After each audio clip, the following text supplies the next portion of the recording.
우리가 보통 사람들과 소통을 할 때는 말과 글로 소통합니다. 말을 할 때 소통에서 중요한 것은 듣는 경청의 태도와 말할 때 배려하는 태도입니다. 들을 때는 귀를 열고 마음을 열고 들어야 하고, 말할 때는 상대방의 입장과 처지와 수준을 살펴서 말해야 됩니다. 만약에 나와 말하는 사람이 초등학생인데 대학생들의 언어로 말하면 그건 상대방이 하나도 알아들을 수 없을 것입니다. 글로 소통할 때도 마찬가지입니다. 상대가 쓴 글을 읽을 때는 성심껏 읽어야 됩니다. 또한 상대에게 내가 글을 써서 읽게 할 때도 상대의 수준과 상황을 살펴서 글을 써야 됩니다. 그런데 여기에 한 특수한 상황이 개입될 수도 있습니다. 나와 글로 소통하는 사람이 문맹일 때가 있습니다. 글을 읽지도 못하고 쓰지도 못할 때가 있습니다. 이때는 글로서 소통할 수가 없습니다. 또 다른 소통의 언어가 필요합니다. 이런 맥락에서 영국의 17세기 로코코 시대를 살았던 윌리엄 호가스는 아주 특별하고 탁월한 인물입니다. 윌리엄 호가스 이분은 그 당시에 풍속 화가였습니다. 그 당시에 영국의 사회상과 상류 사회를 그림을 통해서 표현했습니다. 당시 17세기 영국 사회는 문맹자들이 많았습니다. 글을 읽지도 못하고 쓰지도 못했기 때문에 그들과 글로 소통할 수 없어서 윌리엄 호가스는 그림을 통해서 그들에게 사회상을 고발하고 알려주었습니다. 그는 한 가지 주제를 정하면 연작으로 그림을 그립니다. 계약 결혼이라는 주제를 가지고 그는 여러 편의 그림을 그렸는데, 지금 보시는 그림은 그 그림 가운데 첫 번째 그림입니다. 그림 오른편에 보면 백작이 있습니다. 배가 나와 있고 백작처럼 보이는 사람입니다. 그런데 자세히 보시면 이분의 오른발이 붕대로 감겨 있습니다. 통풍 때문에 오른발을 쓸 수 없게 된 것입니다. 이분의 오른발을 붕대로 감아 놓은 것은 그 당시 이분의 백작으로서의 지위가 몰락한 집안임을 보여주는 것입니다. 그림 중간에 보면 창이 보이는데 창 밖에 보면 폐허가 된 건물이 있습니다. 이 건물은 백작이 짓담한 건물입니다. 돈이 없어서 건물을 올리다가 그만 중단했습니다. 그런데 테이블을 보면 백작 앞에 금화가 잔뜩 놓여 있습니다. 이 금화를 가지고 온 사람은 백작 맞은편에 있는 상인입니다. 부유한 상인이 왜 금화를 건넸을까요? 상인의 딸과 백작의 아들을 결혼시키기 위해서 돈을 건넨 것입니다. 그리고 백작과 상인 사이에 있는 사람은 두 사람 사이에 계약 결혼을 성사시켜주는 거간꾼입니다. 그래서 백작은 상인의 돈이 필요했고 상인은 백작의 명예와 권력이 필요한 것입니다. 그랬는데 정작 백작의 아들과 상인의 딸은 어떨까요? 화면 왼편에 보면 백작의 아들과 상인의 딸이 서로 등을 지고 있습니다. 관심이 없다는 말입니다. 서로 사랑하지도 않고 관심이 없는 결혼을 이렇게 계약으로 맺어서 결혼을 언약하고 있습니다. 그런데 상인의 딸과 친밀하게 보이는 한 남자가 있습니다. 이 사람은 상인의 변호사입니다. 두 사람이 지나치게 가까워 보입니다. 이미 두 사람은 부적절한 관계입니다. 이런 식으로 윌리엄 호가스는 그 당시 상류 사회의 위선적인 모습과 그 당시 영국 사회의 기만적인 모습을 그림을 통해서 잘 표현했습니다. 만약에 윌리엄 호가스가 글을 통해서 이 당시 사회를 고발하려고 했다면 수십 장의 글이 필요했을 것이고 읽을 수 있는 사람은 몇 되지 않았을 것입니다. 그는 또 다른 소통의 언어, 그림으로 표현했습니다. 우리나라에도 신윤복, 김홍도 같은 풍속 화가들이 있습니다. 세종대왕도 그 당시 시대 상황 때문에 한자를 몰라서 불이익을 당하고 고통받는 백성들을 불쌍히 여겨 훈민정음을 창제했습니다. 이분들의 공통점은 겸손한 사람이라는 점입니다. 그들은 자신의 자리에서 내려와서 민중들이, 백성들이, 시민들이 어떤 생각을 가지는지, 그들과 소통하기 위해서는 내가 어떤 자세를 가져야 하는지를 끊임없이 고민했고 실천한 사람들입니다. 우리가 오늘 읽은 하나님 말씀에 보면 언어가 혼잡하게 된 계기가 나옵니다. 인간의 교만 때문에 언어가 혼잡해졌습니다.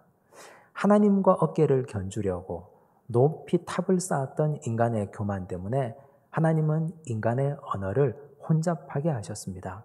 오늘 이 말씀을 통해서 과연 우리는 진정으로 소통하고 있는가? 나는 어떤 식으로 대화를 나누고 있고 나와 함께 대화하는 사람들에게 내 진심이 전달되고 있는가? 나는 타인의 진심을 대화를 통해서 듣고 있는가? 우리 자신의 겸손과 소통의 언어를 함께 살펴보면 좋겠습니다. 먼저 2절 말씀을 보십시오. 함께 읽겠습니다. 이에 그들이 동방으로 옮기다가 시날 평지를 만나 거기 거류하며, 여기 그들이라는 말이 나오는데 이 그들은 누굴까요? 여기서 말하는 그들은 노아의 후손들을 말합니다. 셈의 후손, 함의 후손, 야베스 후손들이 시날 평지에서 모였습니다. 그러면 이 시날 평지는 그 당시 누가 다스리는 곳이었을까요? 창세기 10장 9절과 10절을 보시겠습니다. 함께 읽습니다. 그가 여호와 앞에서 용감한 사냥꾼이 되었으므로 속담에 이르기를 아무는 여호와 앞에 니므롯같이 용감한 사냥꾼이로다 하더라. 그의 나라는 시날 땅의 바벨과 에렉과 악각과 갈레에서 시작되었으며, 니므롯의 왕국입니다. 그의 나라, 그의 왕국이 시날 땅에서 시작되었다 했습니다.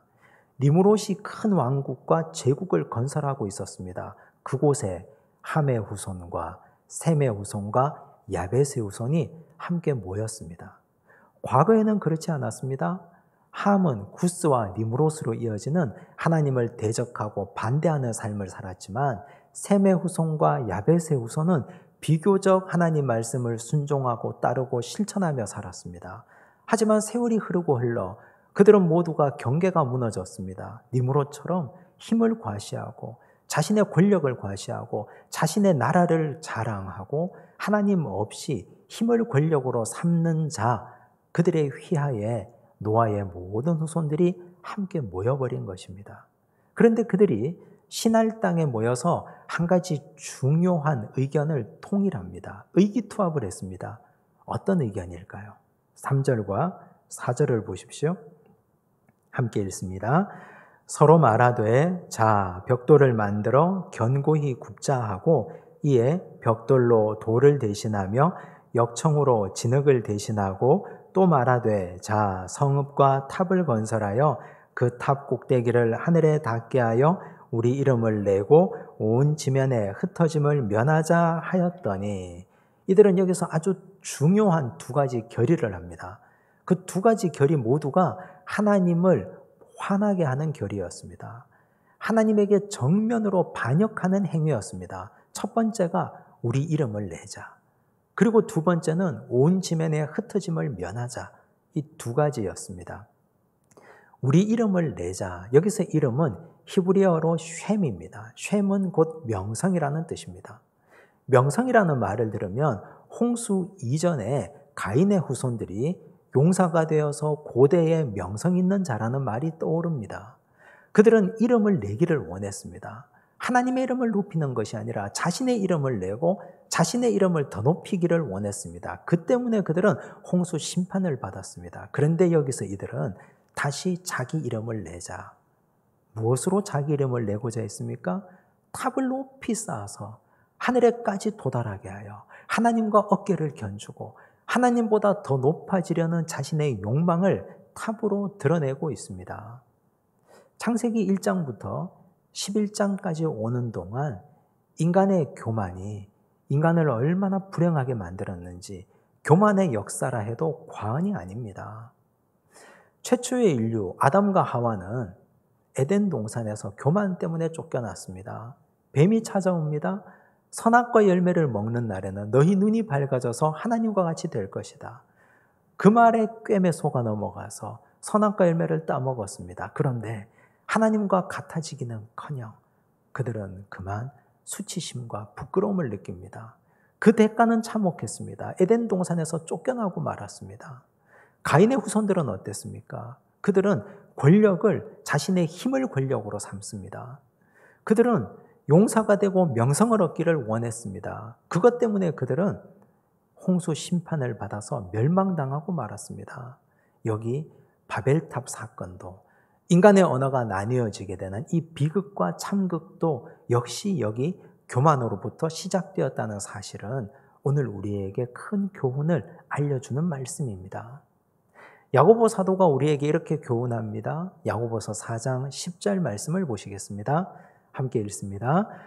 주 앞에서 낮추라. 그리하면 주께서 너희를 높이시리라. 여기서 중요한 말씀은 주께서라는 말씀입니다. 우리를 높여주시는 분은 주님이십니다. 하나님이라는 뜻입니다. 우리 스스로가 나를 높여서는 안 됩니다. 그런데 우리 모습을 한번 돌이켜 보십시오. 요만큼 봉사하고 요만큼 성실하게 일하고 요것만큼 하나님 보시기에 선한 일을 하고 우리는 남들이 알아주기를 원합니다. 사람들이 알아주지 않으면, 사람들이 인정하지 않으면 화가 납니다. 견딜 수가 없습니다. 왜 알아주지 않지? 내가 이토록 열심히 섬기고 열심히 일하고 하나님께서 기뻐하시는 대로 성실하게 쓰임받았는데 왜 사람들은 나를 몰라주는 거냐고. 그래서 사람들은 스스로 자기를 높입니다.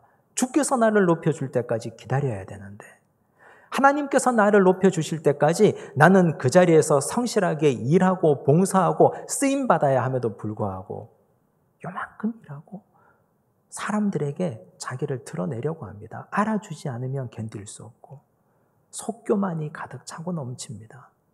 우리가 사회생활을 하면서 만나는 사람들 중에 거북한 분들이 있습니다. 자기 자랑을 지나치게 하는 분들, 만날 때마다 자식 자랑하는 분들, 그것도 한두 번이지 여러 번 되고 오래되면 만나서 함께 대화하기가 상당히 거북합니다. 그런데 우리는 자기도 모르게 자기 자랑의 늪에 빠집니다. 우리가 우리 입으로 해야 될 말은 하나님을 찬양하는 것과 남을 칭찬하는 일입니다. 우리 입으로 스스로를 칭찬하는 민망스러운 일을 이제는 우리가 멈춰야 되지 않겠습니까? 또한 우리 속으로, 또한 우리 마음으로 교만이 바벨탑을 쌓아서 하늘에까지 올라가는 이 악한 일을 우리는 멈춰야 할 것입니다. 남이 나를 칭찬하고 남이 나를 보고서 이렇게 성실하게 일하고 섬기는 우리를 격려하고 위로하는 은혜가 함께 있기를 간절히 바랍니다. 다윗을 한번 생각해 보십시오. 다윗은 자기가 있는 그 자리에서 성실하게 일했습니다. 그는 아버지의 양떼들을 목장에서 열심히 돌봤습니다. 사자가 양을 낚아채가면 사자의 입에서 양을 건져왔습니다. 곰이 양을 발톱으로 채가면 곰의 발톱에서 양들을 건져왔습니다. 그는 성실하게 일했더니, 누가 나를 알아주지 않아도 열심히 일했더니 하나님이 선지자 사무엘을 보냅니다. 사무엘을 통해서 그를 기름 부어서 이스라엘의 왕으로 세워주었습니다. 그는 왕이 되었지만 왕으로 곧장 쓰임받지 못했습니다. 왕궁에 들어가서 사울의 군대 장관이 되었습니다. 억울한 일을 당합니다. 쫓겨났습니다. 10수년을 쫓겨다녔습니다. 그럼에도 불구하고 그는 기회가 있었지만 스스로 왕이 되지 않았습니다. 사울을 죽일 기회가 여러 번 있었습니다. 사울을 죽이는 순간 그는 왕이 됩니다. 하지만 그는 스스로 왕이 되기를 포기하고 원치 않았습니다. 하나님이 높여주실 때까지, 하나님이 그를 세워서 이스라엘의 왕으로 세워주실 때까지 그는 인내하고 참고 있는 그 자리에서 성실하게 일했습니다. 그랬더니 목동이었던 다윗을 하나님은 데려다가 이스라엘 12지파의 왕이 되게 해주셨습니다. 스스로 높아져서 스스로 높은 자리에 오르게 되면 그 영광이 오래가지 못합니다. 하지만 하나님이 그를 세워서 왕이 되게 만들어 주셨기 때문에 그의 가문은 영원했습니다. 하나님은 다윗과 다윗 언약을 맺으십니다. 너의 허리에서 나오는 후손들, 그를 통해서 영원한 하나님 나라를 이루어 가겠다. 다윗의 후손으로 예수 그리스도가 나셨습니다. 예수 그리스도는 우리의 왕중왕이 되시고 영원한 왕이 되셨습니다. 여러분, 오늘 우리는 스스로 높아지려고 하는 욕망에서 벗어나야 됩니다. 맡은 자리에서 성실하게 일하고 성실하게 섬기면 때가 되면 하나님이 주께서 우리를 높여주십니다. 우리는 겸손한 자가 되어야 하는데 겸손의 본질적인 의미는 피조물의 위치를 아는 것입니다. 우리는 피조물이고 하나님은 창조주 아니십니까? 피조물이 어찌 창조주만큼 높아질 수 있겠습니까? 피조물이 어찌 바벨탑을 쌓아서 하나님보다 더 높은 자리에 올라갈 수 있겠습니까? 우리는 있는 자리에서 자기 일을 열심히 하는 것이 곧 겸손입니다. 목회자는 목회자의 자리에서, 성도는 성도의 자리에서, 우리는 각자의 자리에서 자기 맡은 일을 성실하게 감당하면 그것이 겸손입니다. 입에 발린 말이 겸손이 아닙니다. 저는 이거 잘 못합니다. 제가 부족합니다. 이렇게 말하는 것이 겸손이 아니라 자기 자리에서 자기 일을 성실하게 감당하는 것, 이것이 겸손이라는 사실을 꼭 기억하시기를 바랍니다. 두 번째로 이들이 잘못한 것은 온 지면의 흩어짐을 면하려고 세력을 형성한 것입니다. 그런데 이렇게 의구심을 품는 분들도 있을 것입니다. 모여 있는 것이 왜 죄가 됩니까? 흩어지지 않으려고 공동체를 형성하는 것이 왜 죄가 됩니까? 라고 되물을 수 있습니다. 하지만 이것은 큰 죄가 됩니다. 왜냐하면 하나님 말씀을 어겼기 때문입니다. 하나님이 아담에게도 말씀하셨고 노아에게도 말씀하신 것은 생육하고 번성하여 땅에 충만하라 하는 말씀입니다. 흩어지라는 말씀입니다. 땅에 충만히 흩어져야 됩니다. 한 곳에 모여서 너희 세력을 형성하고 너희 왕국을 건설하고 하나님을 반역하지 말고 흩어져서 하나님 자녀답게 살라고 말씀하셨습니다. 이것이 하나님의 본래적 의도이고 흩어짐이 하나님의 뜻입니다. 그런 의미에서 본다면 교회 공동체의 본질은 흩어지는 교회입니다. 오늘 우리가 이 자리에 모여서 예배드리는 이유가 무엇입니까? 왜 모였습니까? 왜 우리가 모여서 예배드립니까? 우리가 이 자리에 모여서 예배드리는 이유는 단 한 가지, 잘 흩어지기 위해서입니다. 흩어지기 위해서 모인 것입니다. 예수님께서도 우리에게 그 의미를 말씀해 주셨습니다. 마태복음 28장 18절에서 20절을 보십시오. 함께 읽습니다. 예수께서 나와 말씀하여 이르시되 하늘과 땅의 모든 권세를 내게 주셨으니 그러므로 너희는 가서 모든 민족을 제자로 삼아 아버지와 아들과 성령의 이름으로 세례를 베풀고 내가 너희에게 분부한 모든 것을 가르쳐 지키게 하라. 볼지어다 내가 세상 끝날까지 너희와 항상 함께 있으리라 하시니라. 예수님께서 승천하시기 직전에 부활하시고 40일을 지내시고 승천하기 직전에 제자들을 다 불러놓고 하신 말씀, 너희는 가서 제자를 삼고 세례를 베풀고 가르쳐 지키게 하라. 흩어지라고 말씀하신 것입니다. 예수님의 마지막 명령은 흩어지라는 것입니다. 모여서 세를 과시하지 마라. 흩어져서 너희가 너희에게 가르친 대로 제자의 삶을 살아내고 빛과 소금으로 살아가라. 이 말씀이었습니다. 예수님은 그것 때문에 제자들을 모았습니다. 3년 동안 가르쳤습니다. 말씀을 가르치고 본을 보였습니다. 함께 먹고 함께 자고 함께 훈련시키면서 그들을 하나님의 제자답게, 그리스도의 제자답게 길렀습니다. 그리고 나서 내보내시는 겁니다. 그래서 이 세상에 가서 흔들림 없이 믿음 생활하고 말씀대로 살아가라 말씀하셨습니다. 그렇다면 오늘 우리는 예수 그리스도를 따르는 예배 공동체 아닙니까? 우리가 이 예수님을 따른다면 우리가 이 자리에 모여 예배드리는 이유는 단 한 가지, 흩어지기 위한 것입니다. 오늘 이 자리에 모여서 예배드리면서 세상에서 상처받은 것을 위로받습니다. 빛과 소금으로 살아보려고 했는데 잘 안 됩니다. 하나님, 어떻게 하면 잘 살 수 있을까요? 말씀 통해서 치유받고 말씀 통해서 위로받고 성도들과 교제하며 함께 회복되고 다시 회복되어서 세상으로 나가는 것입니다. 그것 때문에 모인 것입니다. 교회가 흩어지지 않고 모이려고만 한다면 여기에서 타락이 발생합니다.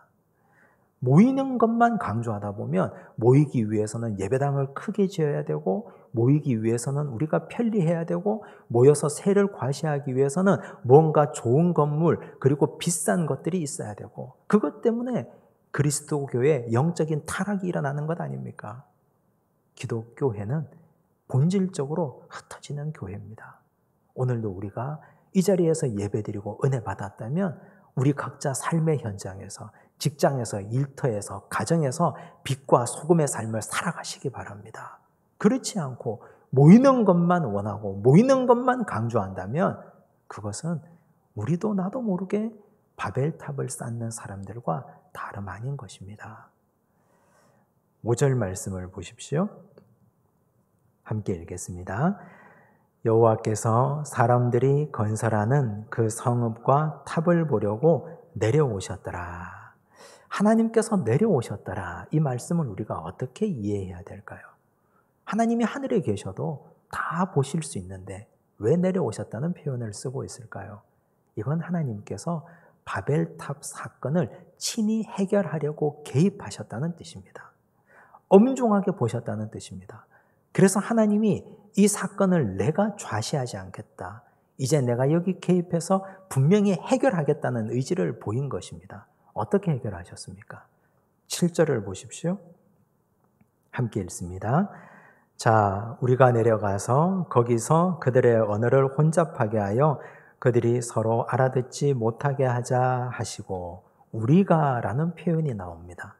하나님께서 우리가 라는 말씀을 사용하실 때는 아주 중요한 일을 계획하실 때 우리가 라는 말씀을 쓰십니다. 삼위일체 하나님이 함께 등장하기 때문입니다. 하나님께서 사람을 창조하실 때 우리가 우리의 형상을 따라 사람을 만들자 말씀하셨습니다. 중요한 일이기 때문에. 천지 창조 중에서도 가장 중요한 일이 사람의 창조였기 때문에 삼위일체 하나님이 동역하셨습니다. 그만큼 중요한 일이, 그만큼 엄중하고 무거운 일이 바벨탑 사건입니다. 하나님께서 보시니까 이것이 너무 무서운 죄라서 하나님께서 함께, 삼위일체 하나님이 함께 이 문제에 개입하셔서 해결하시려고 우리가 라는 표현을 쓰고 있는 것입니다. 어떻게 해결하셨습니까? 하나님은 간단하게 해결하셨습니다. 서로 언어를 혼잡하게 하셔서 알아듣지 못하게 하셨습니다. 한번 상상해 보십시오. 탑을 건설하는 현장입니다. 위층에 있는 사람이 아래층 사람에게 벽돌을 달라고 합니다. 그런데 갑자기 그 말을 알아들을 수가 없습니다. 벽돌을 달라 했는데 물을 줍니다. 연장을 달라 했는데 벽돌을 줍니다. 그렇게 해서 어떻게 공사가 더 이상 진행되겠습니까? 언어가 다른데. 하나님은 이렇게 해서 간단한 방법으로 공사를 중단시켰습니다. 그리고 하나님의 뜻을 관철하십니다. 8절을 보십시오. 함께 읽습니다. 여호와께서 거기서 그들을 온 지면에 흩으셨으므로 그들이 그 도시를 건설하기를 그쳤더라. 하나님의 뜻대로 그들은 다 흩어지고 말았습니다. 오늘 이 말씀이 우리에게 주는 아주 중요한 교훈이 있습니다. 이들은 언어가 혼잡하게 되어서 더 이상 공사할 수 없어서 흩어졌지만 오늘 우리는 같은 언어를 쓰고 있는 대로 서로 소통이 되지 않습니다. 정치인들을 한번 보십시오. 분명히 대한민국 사람들이고 분명히 같은 한국말을 쓰고 있는데 어쩜 저렇게 소통이 되지 않습니까? 그들은 모두가 다 나라를 위한다고 하고 국민들을 사랑한다고 말합니다. 그런데 모두가 다 각양 다른 말을 쏟아내고 있습니다. 그들이 왜 소통되지 않을까요? 그들의 말이 왜 다를까요? 왜 이 사람은 이 소리하고 저 사람은 저 소리 하는데 그들이 하나 되지 못하는 것일까요? 교만하기 때문입니다. 욕심이 많기 때문입니다. 그들이 다 나라를 위하고 국민을 위한다고 하지만 사실은 자신의 권력 투쟁일 뿐입니다. 그들이 권력을 잡고 그들이 대권을 잡고 그들이 이 나라의 정치를 쥐락펴락하고 좌우하고 싶은 그 욕망 때문에 그들은 겸손하지 못하기 때문입니다. 그래서 교만합니다. 그러니 그들의 언어가 소통될 리가 없습니다. 같은 나라 말을 하는데도, 같은 나라 사람인데도 불구하고 같은 언어를 쓰는데도 소통되지 않는 것은 아이러니한 불행 아닙니까? 우리 교회는 어떻습니까? 목회자와 중직들과 성도들이 같은 말을 하는데 소통이 되지 않는다면, 성도와 성도들끼리도 분명히 나는 같은 나라 말을 하는데도 서로가 자기 주장만 하고 있다면 우리도 교만한 사람입니다.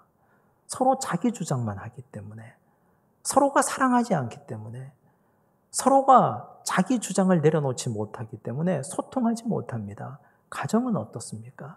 가정의 부모가 자녀의 말을 알아듣지 못하는 이유는 자녀의 자리로 내려가지 못하기 때문이고, 자식이 부모의 마음을 이해하지 못하는 것은 부모의 마음을 자신의 심정으로 받아들이지 못하기 때문입니다. 세 식구, 네 식구밖에 되지 않는 가정에서 소통이 정상적으로 일어나지 않는 이유는 서로가 다 교만하기 때문에 그렇습니다. 서로 소통되지 않는다면 그림이라도 그려서 내 마음을 표현하고 상대의 눈높이로 내가 무릎을 꿇고 낮아지고자 하는 결단이 오늘 우리에게 없기 때문에 우리는 소통이 불가한 세대를 살고 있습니다. 여러분은 어떻습니까? 우리 공동체에서, 우리가 살아가는 모든 삶의 현장에서 내가 하는 말을 상대가 알아듣고 있습니까? 나는 상대의 말을 진심으로 수용하고 그분의 마음의 내적인 소리에 귀를 기울이고 있습니까? 우리가 그들의 자리에 내려가지 않는다면, 겸손하지 않다면 우리는 수십 년이 지나도 그 사람이 하는 말을 알아들을 수가 없습니다. 본질적으로 교만하기 때문에.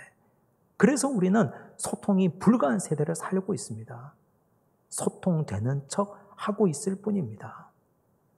그런데 바벨탑 사건이 일어난 이후로 수천 년이 지나서, 오랜 세월이 지나서 언어가 다시 하나가 되는 역사적이고 기념비적인 사건이 일어납니다. 오순절 성령 강림 사건입니다. 사도행전 2장 4절과 8절을 보십시오. 함께 읽습니다.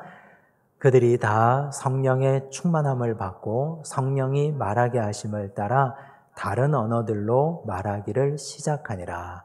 우리가 우리 각 사람이 난 곳 방언으로 듣게 되는 것이 어찌 됨이냐.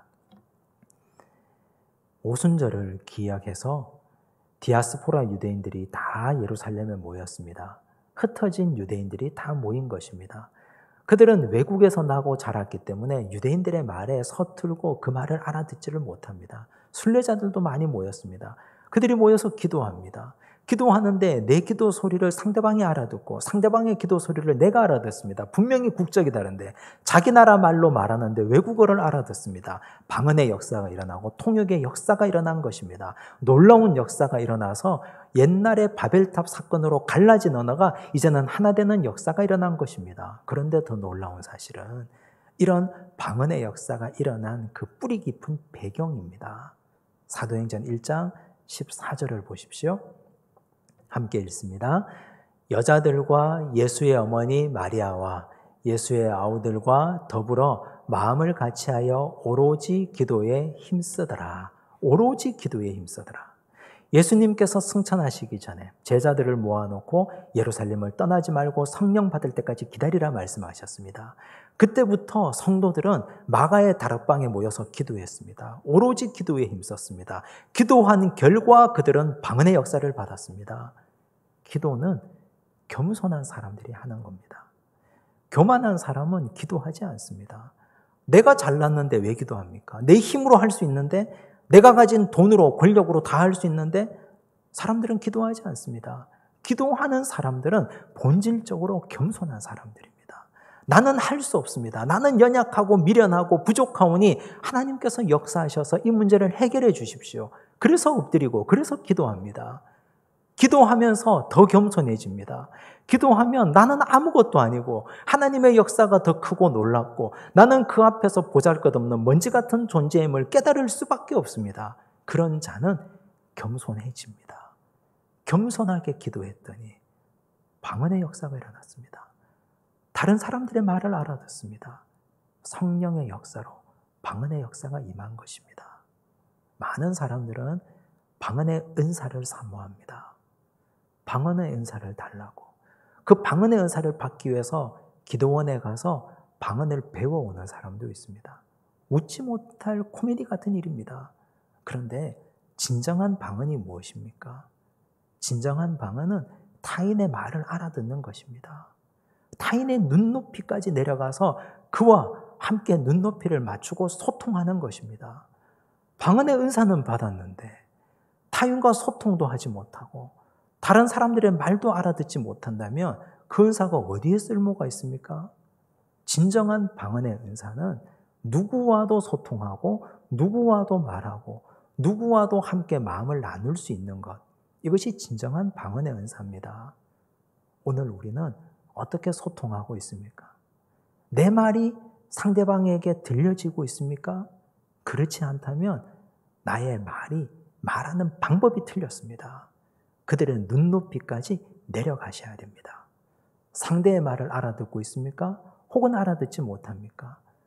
타인의 심정과 마음을 헤아리고 겸손하게 그의 말에 귀를 기울여 보십시오. 그렇게 하면 우리 모두가 진정한 방언하는 자들이 되리라 믿습니다. 기도하겠습니다. 하나님 아버지 감사합니다. 탑을 쌓아서 우리 이름을 내고 하나님과 같아지려고 하는 교만이 얼마나 무서운 죄인지 깨닫습니다.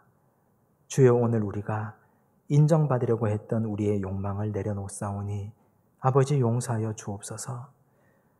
모여서 세력을 과시하려고 하고 흩어지지 않으려 했던 우리의 악한 모습을 회개합니다. 아버지 용서하여 주옵소서. 이제 우리가 진정한 겸손한 자가 되어서 무릎 꿇고 기도하는 자가 되어서 누구와도 소통하며 누구와도 대화 나눌 수 있는 참으로 겸손한 방언하는 자들 되도록 축복하여 주옵소서. 그리하여 우리 가정에, 우리 교회에, 우리가 일하고 있는 일터에, 이 나라와 이 민족, 이 사회에 모든 사람들이 자유롭게 소통하는 아름다운 역사가 일어나도록 역사하여 주옵소서. 모든 말씀 예수님 이름으로 기도드리옵나이다. 아멘.